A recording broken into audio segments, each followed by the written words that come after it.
She had no one left to call, but the mafia boss gave her his gun, his bed, and his heart. The slap of the greasy swinging door was the only severance pay Haley Trent received. "And don't bother asking for a reference," Sal barked, his face still mottled red from her shove. The alley behind the diner smelled of old grease and wet cardboard, a stench that clung to her thin polyester uniform. Haley's palm still stung, not from the force of her push, but from the violation that caused it. Sal's hand, damp and thick, sliding from the small of her back down to the curve of her hip. It wasn't the first time. It was just the first time she'd had absolutely nothing left to lose by fighting back. "You'll be back," he sneered, wiping his hands on his apron. "Girls like you always come back." Haley said nothing.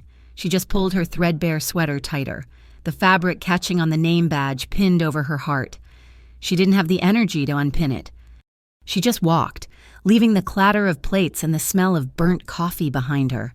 The November wind in Oakmore City was a brutal thing. It didn't just chill, it excavated, finding every gap in her clothing, every crack in her resolve. Her 10-hour shift had netted her $45 in tips. Crumpled in her pocket, it wasn't enough for the electric bill, let alone the rent, let alone the crushing, astronomical medical debt her father had left as his only inheritance, but it was enough for bus fare and maybe some instant noodles. The bus ride was a blur of smeared windows and coughing passengers. She got off at her stop, the building's broken security door looming. Her apartment was on the 3rd floor, a one-bedroom box that always smelled faintly of mildew and her neighbor's boiling cabbage. She knew something was wrong before she even reached the landing. Her door was open, just an inch. A dark slice in the dim hallway. Her breath hitched. The 3 locks she fastidiously checked every morning were splintered. "No," she whispered. The word was smoke in the cold air. She pushed the door. It scraped against the floor. The word wasn't robbed. The word was violated. They hadn't just taken things. They had destroyed them. The cheap particle board dresser was overturned, its drawers shattered. The cushions on her secondhand couch were slashed, vomiting yellow foam in the kitchenette. The bag of flour she'd been nursing for a month was ripped open, coating the linoleum in a ghostly white powder. But they weren't looking for flour. She ran to her bedroom, her heart a cold stone in her throat. The mattress was flipped, the small, loose floorboard beneath her bed. The one she thought was so clever was pried open. The envelope was gone. It held $212. Every cent she had in the world, saved over 6 months, hidden from the loan sharks who had started calling, their voices polite at first, then laced with a casual menace. Haley sank to her knees, her hand landing in the spilled flour. It wasn't just money. It was her last escape route. It was the bus ticket out of Oakmore, the deposit on a room somewhere new. It was the thin, fraying thread of hope she'd been clinging to. Now it was gone. She didn't cry. The shock was too cold, too deep. It was a numbness that settled in her bones. She sat there for a long time, the white dust clinging to her black uniform pants. Then her phone buzzed in her pocket. The screen was a spiderweb of cracks, but the name was clear. Ty Callan. Her stomach hollowed out. He was supposed to be gone. Skipped town after a parole violation. She hadn't heard from him in 8 months. Her fingers trembled so badly she almost dropped the phone. She opened the message. "Heard you lost your job. Baby." "Tough break. I always told you you'd end up with nothing without me. Guess what? I'm back in town, and I've been watching you." A second message pinged immediately after. "You look so pretty when you're desperate. Stay put. I'm coming to see you." That's what broke her. The numbness shattered, replaced by a white-hot, acidic terror that sent her scrambling to her feet. Ty, the smashed locks, the destroyed room. It wasn't the loan sharks. It was him. This was his signature. Total destruction, the assertion of power, the promise of more. He hadn't found her money. He was just enjoying the prelude. She grabbed her purse, empty, and her keys. She didn't take a coat. She didn't pack a bag. She just ran. She ran down the stairs, bursting out onto the street, colliding with a man walking his dog. She didn't apologize. She just kept moving, her worn sneakers pounding the pavement. She had no destination. She just knew she couldn't be there when he arrived. The sun had long since set, and Oakmore City transformed. The commuters were gone, replaced by hollow-eyed figures in doorways and predators cruising the streets. Haley walked for hours. She walked until her feet were numb, until the cold had settled so deep she thought her blood might be freezing. She had no one. Her father was gone. Her mother had left when she was 6. The few friends she'd had were scattered by the poverty and sickness that had defined her last 2 years. There were no shelters that would take her at this hour without a referral. No friends' couches to crash on. She was an island, and the tide was rising. Her aimless path had taken her downtown, past the theater district and into the iron-gated enclave of the city's elite. Here, the streetlights were warmer, the pavement cleaner, and the clubs were different. She found herself standing across from Il Corvo, the Crow. Everyone in Oakmore knew the name. It was sleek, black, and exclusive. It was owned by the Rocco Syndicate, a name spoken in whispers, a shadow government that ran the docks, the unions, and everything in between. The club was a fortress of dark glass and polished mahogany, a velvet rope holding back a small, well-dressed crowd. Haley just stood there, staring. She was the ghost at the feast, invisible in her stained uniform and matted hair. She was so cold, so tired. She just wanted to sit down for 5 minutes. She drifted closer, drawn by the faint pulse of music and the light spilling from the doorway. She leaned against the brickwork of the alley next to the entrance, just trying to catch her breath.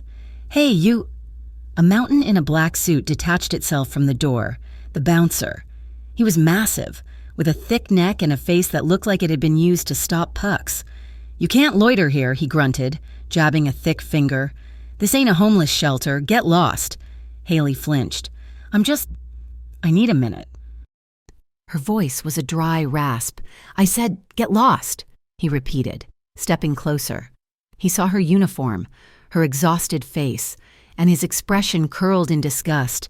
He put a heavy hand on her shoulder and shoved. "Move it, stray!" The shove was hard, knocking her off balance. She stumbled, her weak ankle twisting, and she fell against the cold brick wall, her head cracking against the mortar. Pain flared, bright and sharp, behind her eyes. "That's enough, Marco." The voice was not loud. It was quiet, deep, and laced with a gravelly authority that cut through the night air like a razor. The bouncer, Marco, froze. His hand, which had been reaching for her again, dropped to his side. He turned, his entire demeanor shifting from predator to supplicant. "Mr. Rocco, sir, I was just cleaning up." A man stepped out of the club's shadow. He was tall, dressed in a charcoal suit so impeccably tailored it seemed molded to him. He wasn't handsome in the way of movie stars. His features were too harsh, his nose aquiline, his jaw sharp enough to cut, but it was his eyes that held her. They were dark, almost black, and they held an absolute, unnerving stillness. This was Damien Rocco, the boss. He didn't look at his bouncer. His gaze was fixed on Haley, who was sliding down the wall, the world tilting. He assessed her in a single, sweeping glance, the cheap uniform, the bruise forming on her cheek from where she hit the wall, the raw terror in her eyes. It was not a kind look. It was analytical, like a hawk spotting a field mouse. "She doesn't look like trouble," Damien said, his voice a low rumble. "She looks like she's at the end of her rope. Sir, she's nobody." "Go back to the door, Marco." "Yes, Mr. Rocco." Marco retreated, chastened. Damien Rocco turned his full attention to Haley. He took a step closer. She tried to push herself up, to get away. This was worse than Ty, worse than the bouncer. This was the apex predator. "Where are you going?" he asked. "Away," she managed, her throat tight. "You're bleeding." He motioned to his own temple. Haley lifted a trembling hand to her head. Her fingers came back dark. "I'm fine." She tried to stand, but her legs buckled. He didn't offer a hand, he just watched her struggle. "You're a terrible liar." He looked up and down the empty, cold street. "There's nothing for you out here tonight but trouble." He pulled a phone from his pocket and murmured something into it.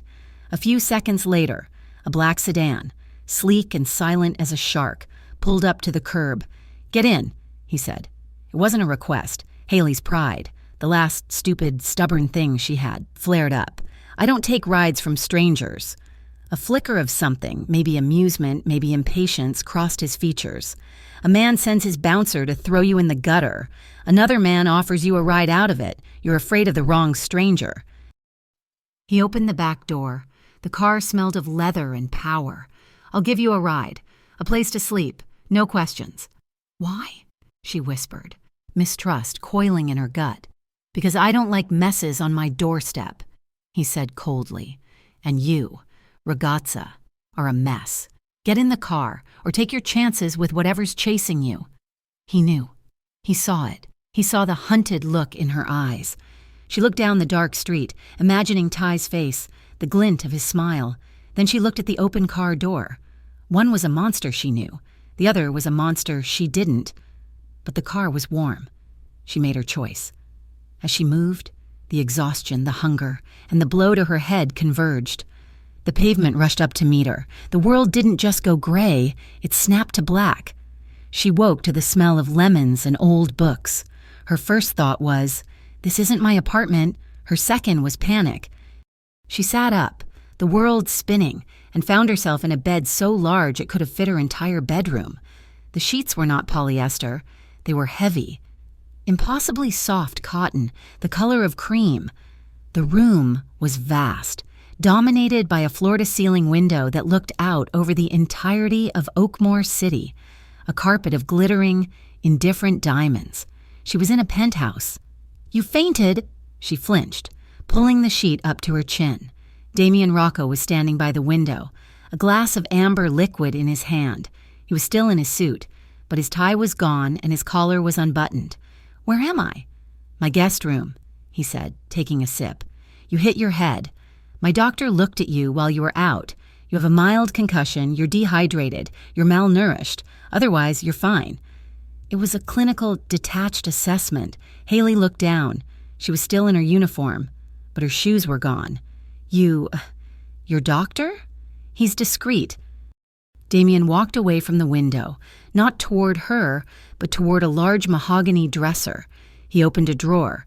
"You were talking in your sleep," mumbling a name. "Ty." Haley stopped breathing. "You kept saying, 'He's coming, don't let him find me.'" Damien pulled something from the drawer. He turned. It was a gun. It was small, black and dense. He held it out to her. "Handle first." Haley recoiled, pressing herself against the headboard. What is that?" "It's a .38 caliber SIG. It's simple to use. The safety is here." His voice was flat, instructional, as if he were teaching her to use a new appliance. "I'm assuming Ty is the reason your apartment was destroyed and you were running through my neighborhood with nothing but the clothes on your back." She couldn't speak. She just stared at the weapon. "This is my home," he said, his voice hardening slightly. "No one will get to you in here. Not Ty, not the loan sharks you owe." Her head snapped up. "How did you—" "Nah. I had my people look into you while you were sleeping. Haley Trent. It wasn't hard. You're an open book of bad luck. Orphaned. Drowning in your father's debt. An abusive ex with a record. Fired this afternoon." He laid the gun on the nightstand, a cold black paperweight on the polished wood. I don't want that," she stammered, looking at the gun. "I don't know how to use it." He met her gaze, and for the first time, his coldness cracked. Underneath was something harder, something ancient and weary. "You point it at the thing that scares you, and you pull the trigger. It's easier than running." He placed the gun on the nightstand, next to a glass of water. "You don't have to run anymore." He walked to the door. "The bathroom is through there. There are clothes in the closet. They'll be too big, but they're clean. The door locks from the inside. No one will bother you." He paused, his hand on the doorknob. "Eat the food on the tray. You need it." He left, closing the door with a quiet, heavy click. Haley stared at the door, her heart hammering. This was insane.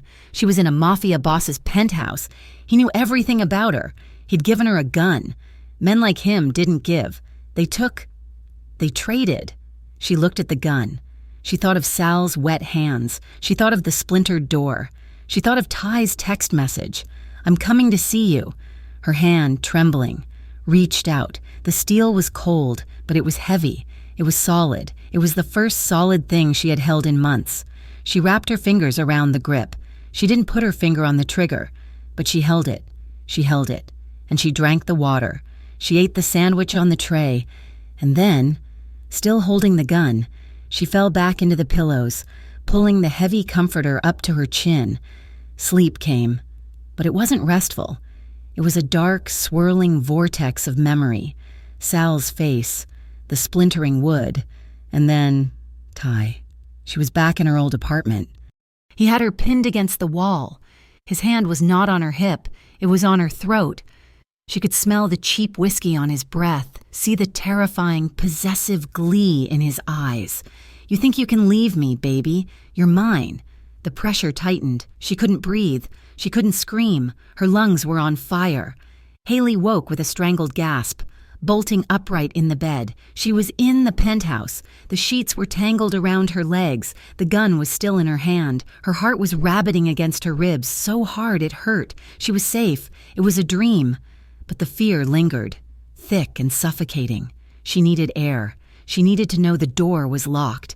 She slipped out of bed, the gun still clutched in her right hand. She padded silently across the thick carpet to the door. Her hand was on the brass knob when she noticed the light. A dim, golden light spilled from under the door. She peered through the old-fashioned keyhole.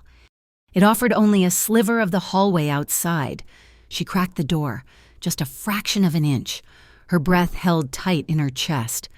Damien Rocco was sitting on a low, upholstered couch across the hall, directly facing her door. He was still dressed in his dark pants and white shirt, the sleeves now rolled up, revealing strong, tattooed forearms. A half-empty glass of whiskey sat on the floor beside him, and he was not sleeping. He was guarding her door. As she watched, his head lifted, his dark eyes seeming to pierce the shadows, meeting hers directly through the tiny crack. He didn't speak. He didn't move. He just held her gaze. A new, strange feeling unfolded in her chest. It wasn't fear. It wasn't gratitude. It was a profound, shocking, and terrifying sense of stillness. He had told her she didn't have to run. He meant it. Haley slowly, silently, pushed the door closed. She turned the heavy brass lock. The click echoed in the silent room. She walked back to the bed, placed the gun on the nightstand, and slid under the covers. She didn't dream again. The sun woke her. Not the sound of traffic. Haley opened her eyes to a room bathed in pale gold light. For a full 10 seconds, she had no idea where she was. The panic came first, a cold jolt that had her clutching the sheets. Then memory returned. The club, the fall, the gun on the nightstand. She looked. The gun was still there. The glass of water, the empty plate, and the door was, as she had left it, locked from the inside. She got up slowly, her body aching. The concussion left a dull throb behind her right eye. She padded to the bathroom, a cavern of white marble and glass that was larger than her entire apartment. In the mirror, she looked like a refugee. Her hair was matted, her uniform rumpled, and a long, dark scrape marked her temple. In the closet, as he had promised, were clothes. They were not new, but they were high quality.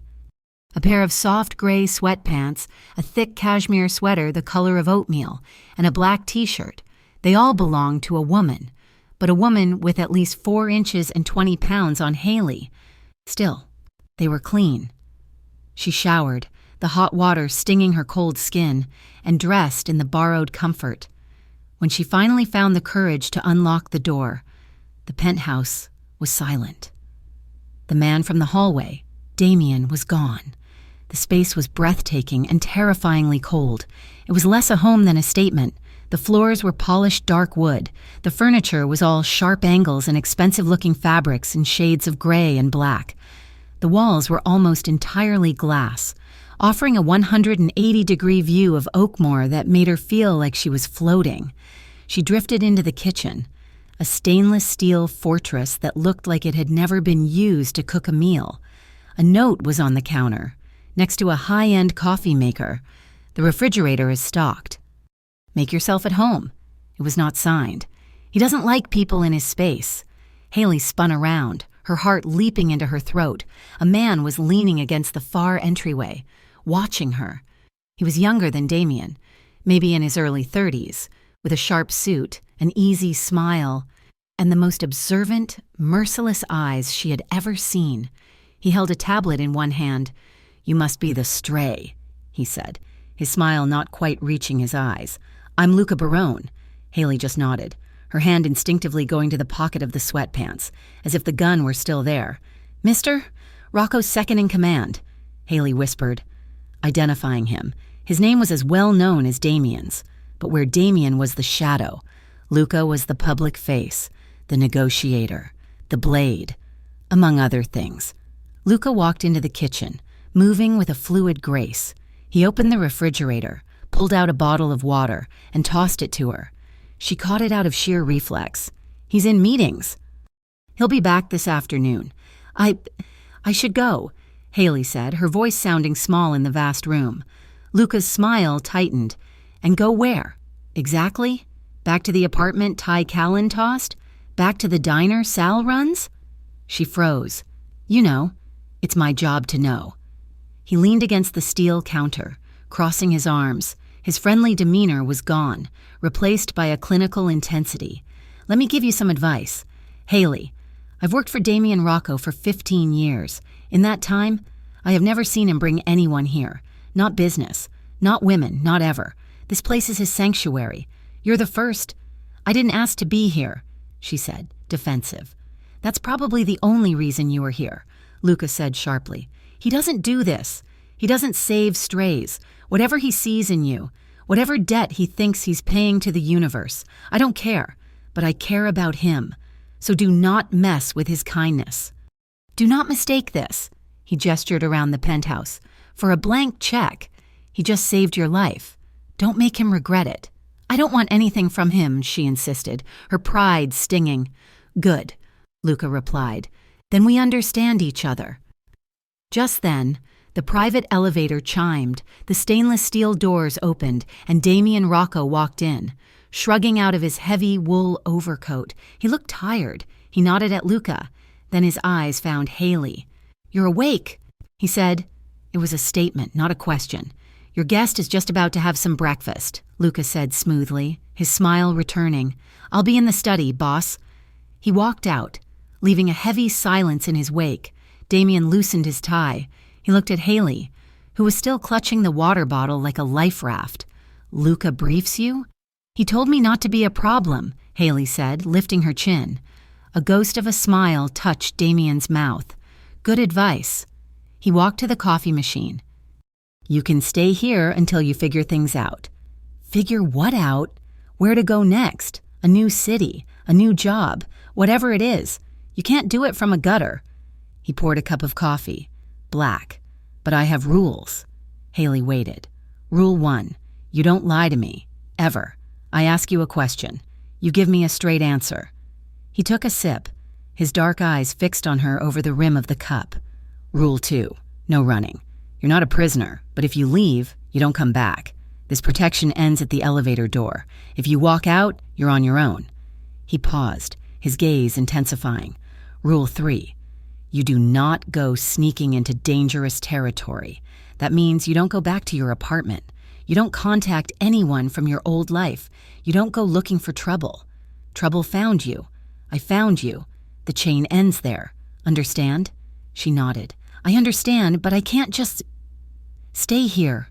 I can't let you pay for me." "I'm not," he said. "Consider it a debt settled for the mess on my sidewalk."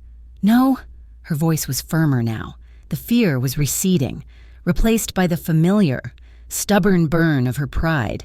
"I won't be a charity case. Mr. Rocco, I'm not one of those women." Damien studied her for a long moment, his head tilted. "Fine. You want to work?" "Yes." "You have any skills besides slinging hash?" "I was 2 years into an accounting degree before my father got sick," she said. "I'm good with numbers." Damien seemed to consider this. He finished his coffee and set the cup down with a quiet click. "I might know a place, but it's on my terms. You work. You come straight back here. You don't talk to anyone, you don't need to. A car will take you and pick you up. That's the deal." "Deal," she said, relieved to feel solid ground under her feet, even if it was his. "Good. Luca will arrange it." The job was at a small, dusty antique shop in the old Italian district, a place called Curio Company. It was run by an elderly woman named Mrs. Moretti, who seemed perpetually half asleep and smelled of lavender and mothballs. The shop itself was a quiet, dimly lit place, filled with the ghosts of other people's lives, old furniture, tarnished silver, and portraits of stern-looking ancestors. Haley's office was a cramped, windowless room in the back, filled with filing cabinets and stacks of leather-bound ledgers that went back 30 years. It was perfect. Her job was simple: transfer the handwritten sales logs from the ledgers into a modern computer accounting system. It was tedious, meticulous work, and she loved it. For 6 hours a day, she was just Haley Trent, the bookkeeper. She wasn't the orphan, the debtor, or the runaway. She was just a woman entering numbers, a black car, different every day but always driven by a silent man in a dark suit. Would pick her up at 9 in the morning and be waiting outside at precisely 5 in the afternoon. She never knew that Mrs. Moretti was Luca Barone's aunt, or that the antique shop was one of the Rocco Syndicate's oldest and most legitimate-looking fronts. She'd been working there for almost 2 weeks. She was starting to feel human again. She had a routine. She and Damien coexisted in the vast penthouse with a strange, silent accord. They rarely spoke. She would wake up and he would be gone. She would come home, make herself a small dinner in the sterile kitchen, and retreat to her room. Sometimes, late at night, she would hear the chime of the elevator, his heavy footsteps, the clink of a glass. He never breached her solitude. He never knocked on her locked door. One evening, Mrs. Moretti asked her to stay late. A large estate sale had come in, and the old woman needed help cataloging the items before the appraisers arrived the next morning. "Just an hour or two, dear," she'd requested. Her wrinkled hands fluttering, Haley agreed. She called the car service Damien had insisted she use, a number on a simple black card he'd given her, and pushed her pickup time to 8 o'clock. At 7:50, she finished the last entry, Mrs. Moretti had already locked the front of the shop and shuffled out through a back delivery door. Haley gathered her things, turned off the single green-shaded lamp on her desk, and let herself out the same back door into the narrow, cobblestone alley. The alley was dark. The only light came from a single, flickering bulb above a neighboring restaurant's dumpster. Her car was not there yet. She pulled her thin coat tighter. Damien had given her a small advance on her salary, and she'd bought a new coat, but it was no match for the biting November air. She stood under the light, trying to make herself visible, her breath pluming in front of her, a sound, a metal trash can lid scraping on the pavement. Haley froze. "Hello?" Silence. She told herself it was a rat. The alley was full of them. She looked toward the street, impatient for the headlights of her car. Then, 2 shadows detached themselves from the darkness by the dumpster. They were tall, dressed in black hoodies, and wearing ski masks. Haley's blood turned to ice. She didn't scream. She didn't move. She just stared, her mind blank with a primal, paralyzing terror. Well, one of them rasped. His voice was muffled by the mask, but the sneer was evident. "Look what we found! It's the right one," the other one said, his voice younger, more nervous. "That's her." Haley started to back away, her hand fumbling in her purse. Not for the gun. Damien had forbidden her to take it out of the penthouse. She was fumbling for her phone. "Don't bother," the first man said, taking a step toward her. He pulled a thick, black zip tie from his pocket. "You're coming with us. The boss wants to talk to you." "What boss?" Haley said, her voice a reedy whisper. "I don't have any money." "Oh, he's not after your money, sweetheart. He's after his—" The man lunged. Haley screamed and threw her purse at his head. He batted it away and grabbed her wrist, his grip like a steel vise. He yanked her toward him. She fought, kicking and twisting, but he was too strong. He wrapped an arm around her waist, lifting her off her feet. The other man moved to grab her legs. Suddenly, a black sedan. The same black sedan she had been waiting for, screeched around the corner into the alley, its high beams flashing on, blinding them. It hadn't been late. It had been waiting. Before the car had even stopped, 2 men were out. They were not the silent drivers. These were different men, dressed in sharp suits, moving with a speed that was terrifying. The man holding Haley cursed and dropped her. She fell hard onto the cobblestones, the impact knocking the wind out of her. She heard a sickening, wet thud, a short, brutal cry. When she looked up, the man who had grabbed her was on the ground, unmoving. One of Damien's men was standing over him, calmly adjusting his cuff. The second masked man had turned to run.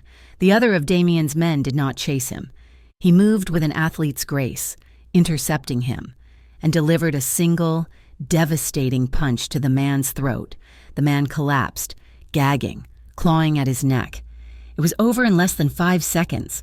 One of Damien's men opened the back door of the car. The other hauled Haley to her feet, his grip impersonal but firm. "Get in the car, Miss Trent," he said, his voice completely calm. "What? Who?" she stammered, looking at the 2 men on the ground. "Get in the car, now." She was bundled into the back seat. The car peeled out of the alley, leaving the 2 masked men in the darkness. The ride back to the penthouse was silent. Haley was shaking so hard her teeth chattered. The driver did not speak. When the elevator doors opened directly into the penthouse, Damien was waiting. He was not wearing a suit. He was in a black t-shirt and dark pants, a glass of whiskey in his hand. He looked at her, his eyes sweeping over her disheveled state, the new rip in her coat, the raw scrape on her elbow from the fall. His face was a mask of cold fury. "Who were they?" His voice was lethally quiet. I don't know," she whispered. "They were wearing masks. They said their boss wanted to talk to me." Damien's jaw clenched. The muscles in his neck stood out. "They were watching you. They knew you were working late. They were waiting." He slammed the whiskey glass down on a table. The sound made her jump. "I didn't tell anyone. You didn't have to," he roared, and she flinched, taking a step back. It was the first time he had ever raised his voice to her. The sound was terrifying. He saw her fear and visibly fought for control. He stalked over to the window, his back to her. "I put you in a safe place. I put my men on you. How did they find you?" They said he wasn't after my money." Haley said, her voice trembling. "He was after his—" Damien turned around slowly. "What did you just say?" "That's what the man said. He's after his money." The coldness in Damien's eyes was absolute. "My first rule. Haley, no lies. Who are you in debt to?" She looked at the floor. The shame was a hot, suffocating blanket. "Who?" he demanded. "A loan shark. My father. He borrowed money for experimental treatments from a group called the Fletcher Street Crew. And the other one," Damien said, his voice dropping. "The man from your nightmares, Ty Callan." Haley finally looked at him, her eyes flooding with tears she refused to let fall. "He was my ex-boyfriend. He put my father in touch with the Fletcher crew. He gets a cut. When my father died, the debt became mine. Ty said I could pay it off. Other ways. I refused. I left. He got sent away for a parole violation. But he's back. That was his message. The one. The night you found me. It was Ty who broke into my apartment." The confession hung in the air, raw and ugly. Damien said nothing for a full minute. He simply watched her, his expression unreadable. The rage was gone, replaced by that unnerving, predatory stillness. He had the missing pieces. He walked past her, toward the elevator. "Where are you going?" she asked, a new fear rising. "To handle it," he said. He pressed the button. "Damien, wait," she said, using his first name for the first time. "You don't understand. He's crazy, and the Fletcher crew, they're dangerous." The elevator doors opened. He stepped in and turned to face her. "They just put their hands on what is mine. Haley, they don't get to be dangerous anymore." The doors slid shut. Haley was left alone in the vast, silent room. She sank onto one of the expensive gray couches, the adrenaline ebbing, leaving her hollow and sick. He was going to start a war. For her, She did not know when she fell asleep, but she woke up hours later, stiff and cold, on the couch. The penthouse was still dark.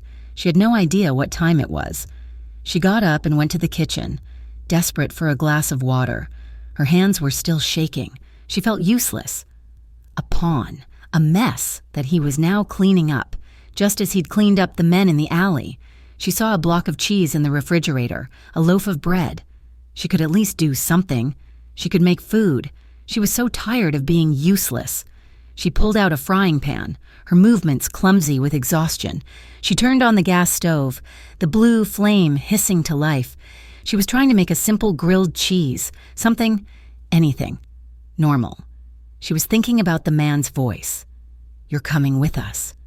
She was thinking about Damien's face. They don't get to be dangerous anymore. She was so lost in the memory that she didn't realize the butter had started to smoke. She dropped the sandwich into the pan, and hot, burning grease spat up, splattering her hand and forearm. Haley cried out, a sharp intake of breath, and dropped the spatula. The pain was secondary. It was the failure, the sheer, pathetic incompetence. She could not even make a sandwich. She could not keep a job. She could not protect herself. A sob tore itself from her throat, a ragged, ugly sound. She leaned against the counter, clutching her burning hand, and finally, after weeks of holding it in, she broke. The tears came, hot and silent, a flood of shame, fear, and utter exhaustion. "Ha!" She flinched. Damien was standing in the kitchen entryway. He was back. He looked unchanged, his suit immaculate, not a hair out of place. He saw her, hunched over, crying, clutching her hand in 2 long strides. He was at her side. He didn't ask what was wrong. He didn't ask about the men. He saw her hand. "The faucet," he commanded, his voice rough. He took her arm and thrust her hand under a stream of cold water. The shock of the cold and his sudden, firm touch made her gasp. "You're fine," he murmured, his voice low. He kept her hand under the water, his other hand coming up to rest on her shoulder, holding her steady as she trembled. "It's just a burn. You're fine." He held her there for a long time. When the stinging subsided, he gently turned off the water and reached for a clean dish towel, wrapping it softly around her reddened skin. "There's a first aid kit in the bathroom," she whispered, her voice thick with tears. "I have one here," he said. He guided her to a bar stool and opened a low cabinet she had never looked in. It was a full, professional medical kit. He pulled out burn cream and sterile gauze. He sat on the stool next to her, taking her hand in his. His hands were large, his fingers calloused and strong, but his touch was incredibly gentle. He was silent as he applied the cream, his focus entirely on her skin. Haley watched him. His dark, thick eyelashes, the severe line of his jaw, the way his brow furrowed in concentration. He was the most dangerous man she had ever met, and he was tending to her burn like she was made of glass. "Why are you doing this?" she whispered, the tears still tracking down her cheeks. He didn't look up from wrapping the gauze. "Doing what? Stopping you from getting an infection?" All of this. The job. The men in the alley, guarding my door. You don't even know me." He finished with the gauze, his thumb brushing over her knuckles. He finally raised his eyes to hers. The stillness in them was gone, replaced by something deep and turbulent. "I know you," he said, his voice a low gravel. "I know you were fired for defending yourself. I know you slept with a gun in your hand because you were more afraid of your dreams than you were of me. I know you insist on working for a paycheck you do not need because your pride is the only thing you have left." His gaze dropped to her mouth. The air in the kitchen became thick, electric. "And I know," he breathed, "that you haven't stopped trembling since I brought you here." His hand, the one not holding her bandaged one, came up. His thumb, rough from calluses, brushed the tear track on her cheek. Haley stopped breathing. He leaned in slowly, giving her every chance to pull away. She did not. She was trapped, not by his strength, but by the sheer, desperate need to feel something other than fear. His mouth touched hers. It was not a gentle kiss. It was a kiss of raw, banked-up tension. It was hesitant and demanding all at once, a question and an answer. His lips were firm, tasting faintly of whiskey in a cold winter night. It was a grounding, possessive pressure that sent a jolt straight through her, pushing back the cold, pushing back the terror. His other hand moved from her shoulder to the back of her neck, his fingers threading into her hair, holding her steady. She kissed him back, her free hand coming up to grip his shirt, her body leaning into the first solid, safe thing she had felt in years. Then, just as quickly, the shame crashed over her. What was she doing? She was a charity case, kissing the mafia boss who had just handled her problems. She was paying him back. Just like Ty had wanted, she tore her mouth from his, pushing against his chest. No, I can't. Damien let her go instantly. He leaned back, his own breathing ragged, his dark eyes searching her face. He saw the confusion, the self-loathing, the fresh wave of tears. I'm not, she stammered, shaking her head. I'm not paying you. I can't. His expression hardened, but not with anger, with a deep, profound understanding that broke her heart. He stood up, putting a safe distance between them. He ran a hand through his hair, a rare sign of discomposure. Haley, he said, his voice rough. He waited until she met his eyes. I won't take what you're not ready to give. He turned and walked out of the kitchen, leaving her alone with her burned hand, the smell of scorched bread, and the lingering taste of whiskey on her lips. That night, Haley lay in the enormous empty bed. She was safe. The door was locked. The city glittered outside her window. But she did not sleep. She tossed in the cream-colored sheets, her skin still humming from his touch. She thought about the hard line of his mouth and the unexpected gentleness in his hands. She thought about his voice. I won't take what you're not ready to give. He had not taken. He had not demanded. He had let her go. For the first time in her life, Haley Trent realized she was not afraid of the monster in the dark. She was terrified of the one who had just shown her kindness. And for the first time in years, surrounded by the power of a man who dealt in violence, she finally, impossibly, felt safe. After that night, the penthouse grew smaller. Damien was a ghost. He left before she woke, returned long after she had retreated to her room, but his presence was everywhere. He had been true to his word. The threats had been handled. There were no more calls, no strange cars. The antique shop was closed indefinitely for renovations, and Haley was. Once again, without a purpose, she knew he was working. Luca was a frequent, quiet presence, appearing in the study for hushed, intense meetings with Damien. She would catch snippets of their conversations. Fletcher Street, Ty Callan territory, disrespect. Damien was investigating. He was dismantling her past, piece by piece, from a distance, without ever speaking of it. He had a team tracking Ty Callan's movements, another digging into the Fletcher Street Cruise network. They were rogue, Damien learned, small-time predators acting without the sanction of any major family, which made them both unpredictable and, to him, disposable. For a week, Haley lived in a state of suspended animation. She read books from his vast, unread-looking library. She watched the city move below, a silent film of a life she was no longer part of. She cooked meals in the sterile kitchen, and he would eat them late at night, after she was asleep. She knew because the plates were always clean in the dishwasher the next morning. The silence, the waiting, the sheer passivity of her existence began to grate on her. She felt like a bird in a diamond cage. The kiss, that night in the kitchen, hung between them, a silent, unacknowledged charge. She had pulled away, and he had respected it. He had respected it so completely that he now barely looked at her. The distance was worse than the tension. Finally, she snapped. She found him in the study one afternoon, staring at a map of Oakmoor's industrial district, a red circle drawn around a block of warehouses. I need to go out, she said. He did not turn. It's not safe. I need to go to a pharmacy. I need things. Just personal things. The lie felt clumsy on her tongue, but the truth, I am going insane in here, felt ungrateful. Give Luca a list. He'll have someone fetch it. No. Her voice was sharp, surprising them both. He turned, his dark eyes assessing her. She was wearing his old t-shirt and the gray sweatpants, her hair in a messy knot, her bandaged hand finally healing. I am not your prisoner. Damien, I am not a pet. I need to walk. I need to buy my own damn toothpaste. Just one block, one store, with your men, please. He studied her for a long time. He saw the desperation in her eyes, the stubborn set of her jaw. He was trying to protect her, but he was suffocating her. He nodded. Once.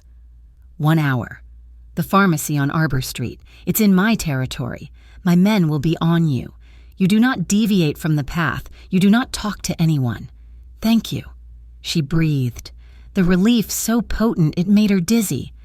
20 minutes later, she was on the street. It felt strange. The pavement under her own sneakers.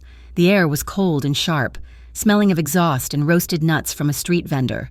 2 of Damien's men, dressed in unassuming dark jackets, followed her at a discreet distance, 1 in front, 1 behind. She felt like she could breathe again. She went into the pharmacy, her steps light. She walked the aisles, picking up toothpaste, a new hairbrush, a bottle of shampoo. It was the most normal she had felt in months. She paid in cash, part of the salary Damien had insisted on giving her, and stepped back out onto the sidewalk. The street was busy. People bustled past, heads down, collars up. Her guards were in place. The one in front was scanning the intersection. The one behind was pretending to read a newspaper by the door. She was safe. It happened in the space between one breath and the next. A dark green sedan with blacked-out windows. One she had seen circling the block, slowed as it approached her. She didn't even have time to register the danger before the back window slid down. She saw a flash of metal, a glint of sunlight on a barrel. Her forward guard shouted, "Haley, down!" He lunged for her, shoving her hard toward the brick wall of the pharmacy. The sound was not a bang. It was a sharp, flat crack that echoed off the buildings, followed by the sound of glass shattering. A hot, searing pain tore through her left shoulder, like a lit match being pressed into her skin. She screamed, collapsing against the wall as her guard returned fire. The green sedan squealed its tires, accelerating through the red light and disappeared into traffic. Everything went silent for a moment, the world narrowing to a high-pitched ringing in her ears. "Miss Trent, are you hit?" She looked down. There was a hole in her new coat, and beneath it, blood. It was dark, soaking the fabric, and it was spreading. I think so," she whispered, her legs giving out. The guard was on his radio, his voice a calm, urgent series of codes. "Angel is hit, I repeat. Angel is hit, grazed, upper shoulder, need extraction, Arbor Street, now." Angel. They had a code name for her. The other guard was pressing a handkerchief to her shoulder, applying pressure. "You're okay, miss. It's high. It looks like it just clipped you." But she was already fading, the shock and the cold turning the world a fuzzy, distant gray. The last thing she saw before she blacked out was a familiar black sedan mounting the curb, and Damien Rocco leaping from the passenger side, his face a mask of apocalyptic fury. When she woke, she was back in the penthouse, not in the guest room. She was in his bed, in his room. It was darker, simpler than the rest of the apartment, smelling of him, that scent of ironed cotton, old books, and something faintly spicy. Her coat and sweater were gone. She was in her t-shirt, and her shoulder was professionally, tightly bandaged. "You're awake!" Damien was sitting in a leather armchair in the corner of the room, illuminated by a single low lamp. He looked like he had not moved in hours. He had not slept. His face was pale. His jaw set so tightly it looked carved from stone. "What happened?" she whispered. Her shoulder ached, a deep, throbbing burn. "You were shot," he said, his voice devoid of all emotion. It was a cold, flat statement of fact. "A drive-by. The bullet grazed you." "You're lucky. Another inch to the right and it would have shattered your clavicle." She remembered the green car, the flash of the gun. "Ty?" "The Fletcher Street crew." He corrected her. "A message. To me. Not you. You were just the delivery system." She tried to sit up, but a wave of dizziness and pain made her gasp. He was at her side in an instant, his hands on her good shoulder, easing her back down. His touch was firm, but his anger radiated off him in palpable waves. "Don't move," he commanded. "The doctor gave you a sedative. You lost some blood." "Damien, I'm sorry. Sorry." His voice was low, dangerous. "You're sorry." He backed away from the bed, running a hand over his face. "This is done. It's over." "What's over?" "This. You. Leaving. You. Running errands. You. Walking around with a target on your back." He turned to face her, his eyes black holes of contained rage. "From now on, you do not leave this apartment. You do not go anywhere without me. Not with my men. With me. You are not to open the door. You are not to go onto the terrace. You will stay here, where I can see you, until I have finished this." The words hit her like a slap. The fear, the pain, and the weeks of caged helplessness coalesced into a sudden, white-hot fury of her own. "Until you've finished?" She shot back, pushing herself up on her good elbow, ignoring the pain. "And what if you don't? What if this is just my life now? Your prisoner, your protected little pet, locked in a tower. Is that it?" "It's better than you being dead in an alley," he roared, his control finally snapping. "Is it?" she cried, her voice breaking. "You think you're the first man to try and lock me up for my own good? You think you're different from Ty, from Sal, from any of them. They all wanted to control me, to keep me safe, to keep me quiet, to keep me theirs. You're just doing it with better furniture." The accusation hung in the air, vibrating. Damien's face went white. The rage vanished, extinguished, replaced by a coldness so profound it was terrifying. He looked at her as if she were a stranger who had just gutted him. He walked to the door. "My doctor will be back in the morning to change your dressing. You can move back to the guest room when you feel strong enough." He was leaving. He was dismissing her. After all this, he was walking away. "So that's it," she called out, her voice trembling with a desperate, new pain. "You're just going to—" "What? Write me off. Put me back in the other room and forget about it." He stopped, his hand on the doorknob, his back to her. "What do you want me to say? Haley?" His voice was rough, defeated. "You want me to say I was wrong to protect you? I want you to stop treating me like a problem," she sobbed. "I'm a person. I am a person, and I am so tired of being treated like something to be handled, or locked away, or fixed." He turned around, very slowly. The coldness in his eyes was gone, replaced by a raw, naked vulnerability she had never seen. He looked exhausted. He looked broken. "A problem?" he said, his voice barely a whisper.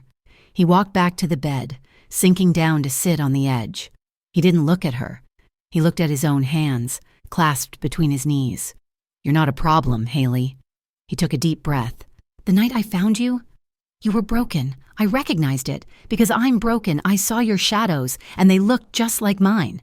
He finally lifted his head, his gaze meeting hers. The intensity in his eyes was almost too much to bear. "I am cold," he admitted. "I am what I am. I control things because if I don't, people get hurt. I tried to control this. I tried to keep you separate from it, and I failed. You got shot. Damien, you matter." She stopped. "What? That's why I'm like this." He motioned to his own rigid posture. "It's not about control. It's not about possession. It's you matter. That's all. And I almost just got you killed." The confession, so simple, so raw, shattered the last of her defenses. He wasn't angry at her. He was terrified for her. He wasn't trying to possess her. He was trying to protect her, the only way he knew how. The emotional tension, the fear, the pain, the weeks of unspoken gratitude and simmering attraction, it all broke. Before she was even aware of moving, she had surged forward, ignoring the fire in her shoulder, her good hand tangling in the front of his shirt. She pulled him toward her and crushed her mouth to his. It was a desperate, messy, vulnerable kiss. It was not gentle. Like the one in the kitchen, this was a claiming. It was a drowning woman taking her first breath. It was all her fear, all her loneliness, All her stubborn, broken pride poured into one desperate act. Damien froze for a single second, stunned. Then, his hand came up to her face, his fingers splaying through her hair, his other arm wrapping around her waist, holding her, supporting her. He kissed her back with a depth of feeling that stole the air from her lungs. He broke the kiss, only to murmur against her lips, "Haley, your shoulder. You're hurt." "I don't care," she breathed, and kissed him again, pulling him down. He eased her back against the pillows, his body half covering hers, his weight a profound, grounding comfort. His hands were careful, one tracing the line of her jaw, the other settled on her waist, his touch electric on her skin. Even through the t-shirt, he was a man of absolute control, but she could feel the tremor in his hands. He was holding back. He was letting her lead. She fumbled with the buttons of his shirt, her fingers clumsy. He caught her hand, kissed her knuckles, and then undid the buttons himself, his eyes never leaving hers. He shed the shirt, and the darkness of the room was stark against the muscled lines of his chest and the intricate tattoos that snaked over his shoulders and down his arms. It was all hard lines and coiled strength, and yet, as he looked at her, his expression was one of pure, unadulterated tenderness. This was not a mafia boss. This was just Damien. He slowly, carefully, eased the t-shirt over her head, taking infinite care with her injured shoulder. The cool air of the room hit her skin, and she shivered. He pulled the comforter up, covering them both, creating a warm, private world. For a long time, he just looked at her, his gaze tracing her features, his thumb brushing her cheek. He was shedding his own armor, the steel in his eyes melting away, leaving only the man. "You're sure?" he whispered, his voice thick. She didn't answer with words. She just lifted her good hand, placing her palm flat against his heart. She felt it thundering against her skin, a rhythm that matched her own. He lowered his head, and his mouth found the hollow of her throat, his touch careful, his lips warm. It was a slow, reverent exploration. His hands, those strong, calloused hands that had held a gun and tended her burn, moved over her, not with demand, but with a deep, aching question. She trembled, not from fear, but from the overwhelming, terrifying relief of being seen, of being wanted. This was not passion born of rage. It was passion born of desperation, of two broken, lonely people finding a moment of silence in the storm. It was a shedding of skin, a silent, mutual surrender. It was the slide of his hand over her hip, the gasp she gave when his mouth returned to hers, the strength in his arms as he held her close, as if he could absorb her pain into himself. It was the feeling of his skin against hers, a profound comfort that eclipsed everything else. After, in the quiet darkness, she did what she had not allowed herself to do. She cried. The tears were silent, a hot, steady stream of released fear, of loneliness, of the sheer, crushing weight of the last few years. Damien didn't speak. He just pulled her against his chest, her back to his front, his arm wrapped securely around her waist, his chin resting on the top of her head.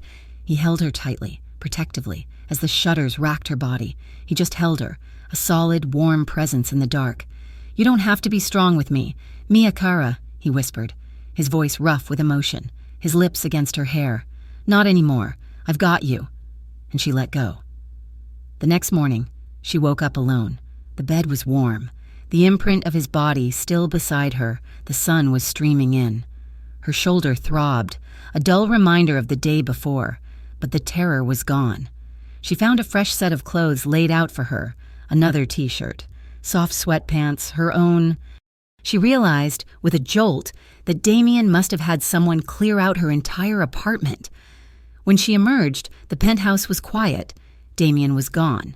Luca Barone was in the kitchen and sipping an espresso, looking as sharp and composed as ever. "Good morning," he said, his eyes scanning her. He noted the fresh bandages, the t-shirt that was clearly Damien's, the new softness in her expression.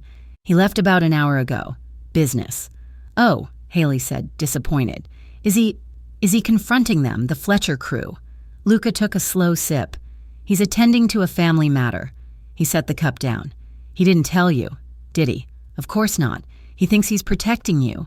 Protecting me from what? Luca gave her a look, a mix of pity and sharp warning. Haley, you need to be careful. I know, the Fletcher crew is dangerous.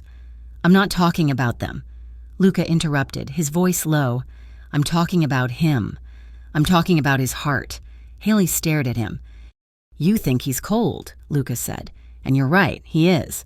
He built this entire fortress. He gestured to the penthouse, around himself. He built it for a reason.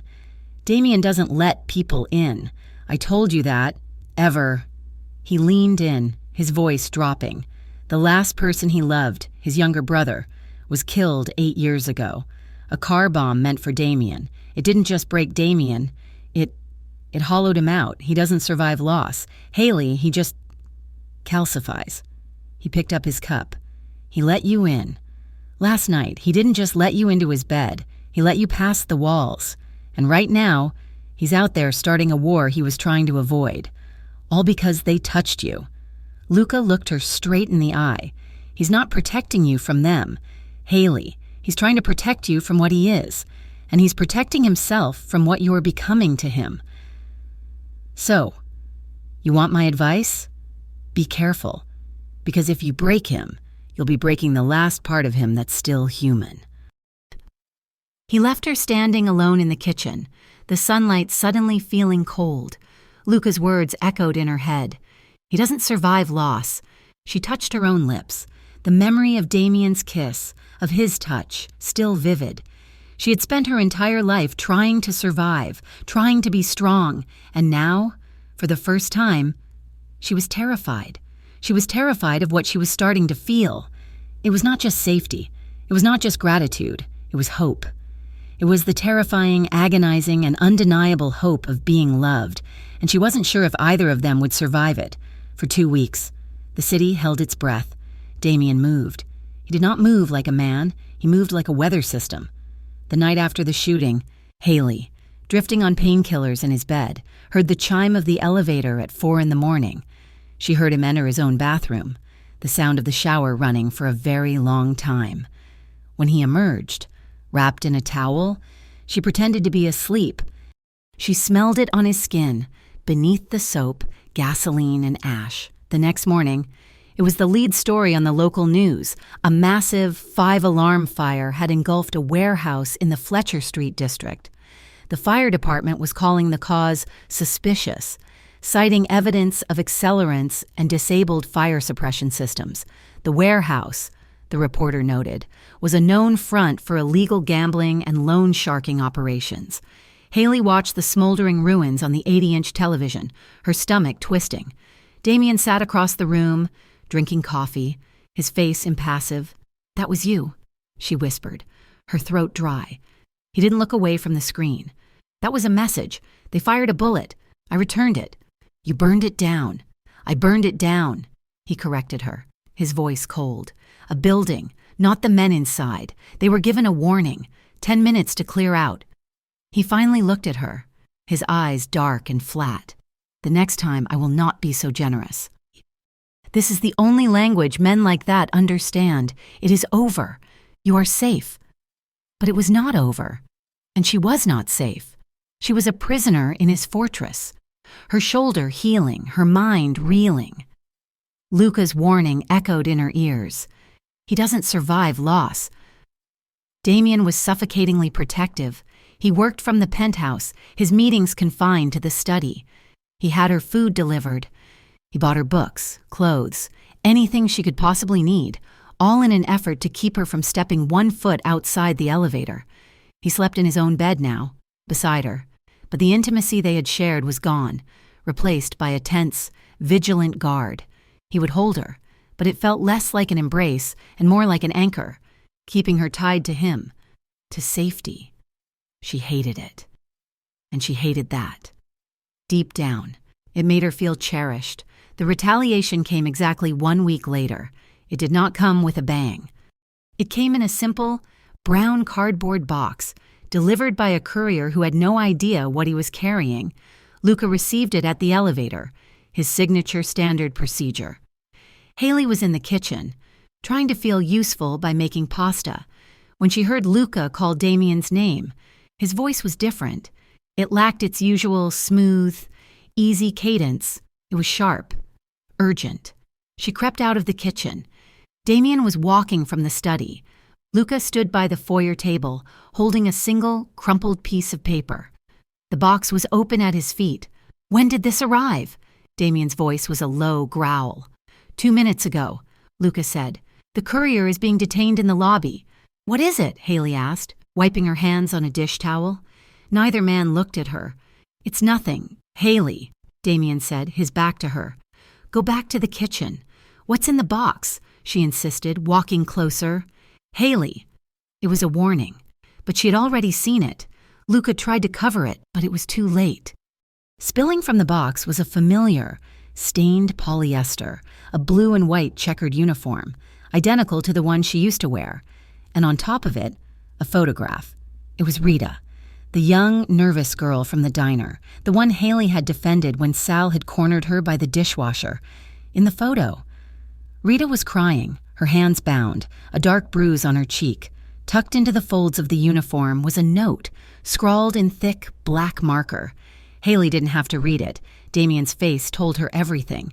He had gone pale, his fury so potent it seemed to suck the air from the room. "Get out," he said to Haley, his voice lethally quiet. "No," she said, her voice shaking. "Who is that?" That's Rita. From the diner. What happened to her?" Damien turned to her. And the man she had made love to was gone. The boss was in his place. "This does not concern you." "The hell it doesn't," she cried, shoving at his arm. It was like hitting marble. "That girl is innocent." "What does the note say?" "Damien?" Luca, seeing the inevitable, simply handed the note to his boss. Damien read it aloud, his voice dripping with venom. "Tell your little charity case she's next." Haley's knees buckled. "Oh my God, Ty, this is Ty." "He signed his death warrant," Damien said. He looked at Luca. "Find him. I don't care what it takes. Burn the entire Fletcher district to the ground. I want him. We're already looking," Luca said. "He's deep.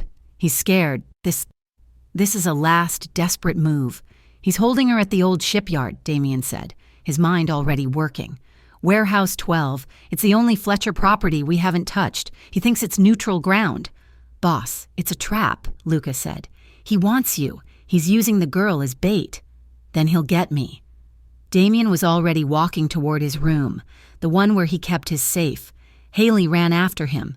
"What are you doing? You're just going to go." "You can't. I am going to end this." "You are going to stay here.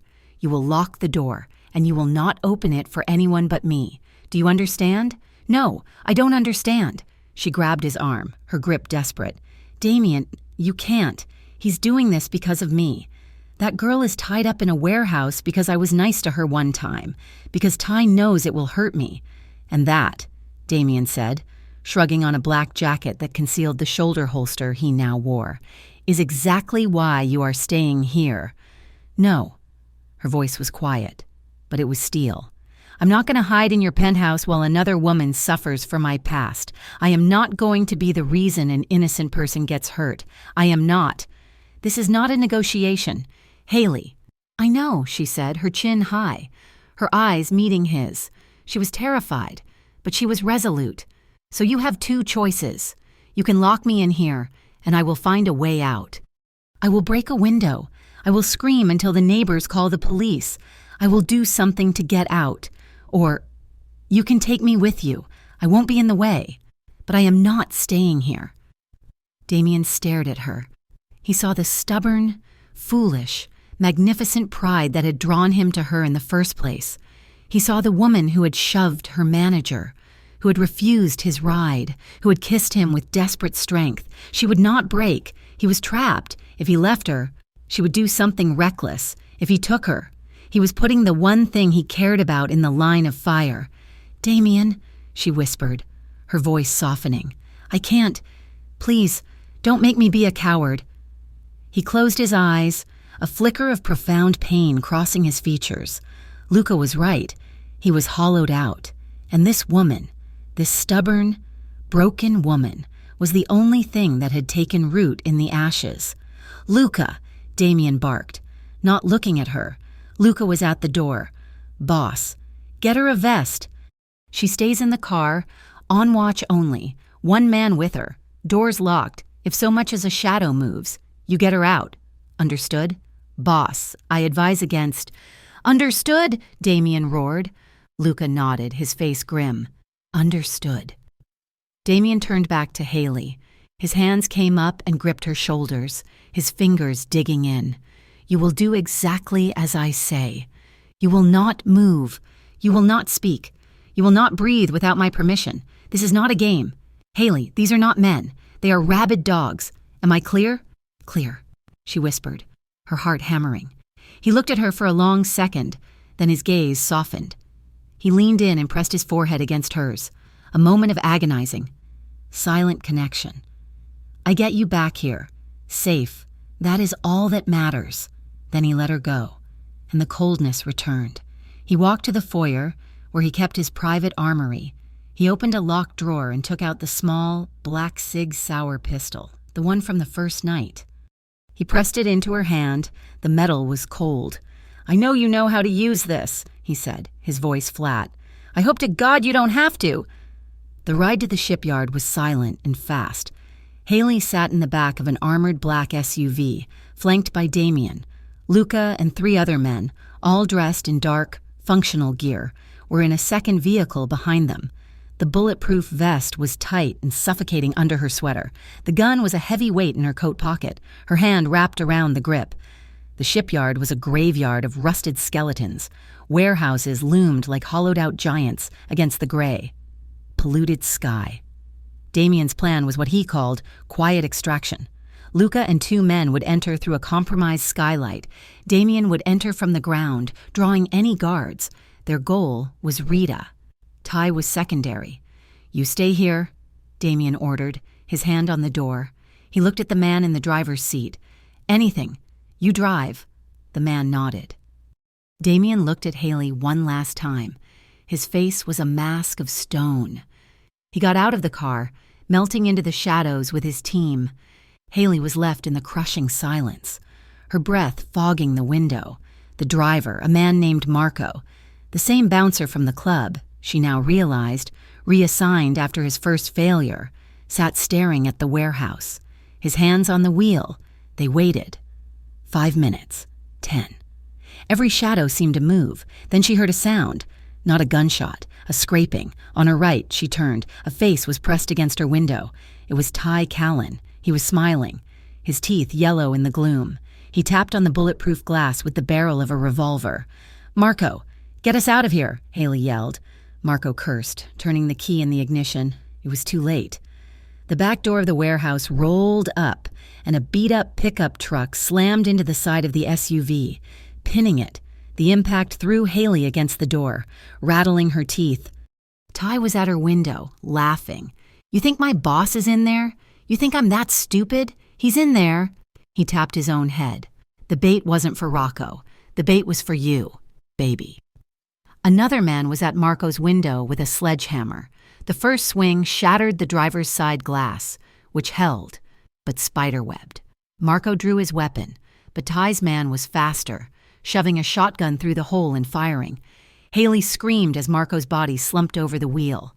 The locks on the car, disabled by the shotgun blast, clicked open. Her door was yanked open. "Get out!" Ty snarled, grabbing her by the hair. "No!" she screamed, clawing at him. He dragged her from the vehicle, her feet scraping on the gravel. 2 other men, faces hidden by beanies, fanned out, their guns pointed toward the warehouse. "He's coming!" Haley choked out. "He's going to kill you!" "Let him come!" Ty yelled, shoving her against the side of the SUV. His face was close, his breath hot and sour. "I wanted him to see this. I wanted him to see me take back what's mine. You should never have left me. Haley, you're nothing without me." "Let her go, Ty," one of his men said nervously, looking at the warehouse. "We got her. Let's go." "Not yet."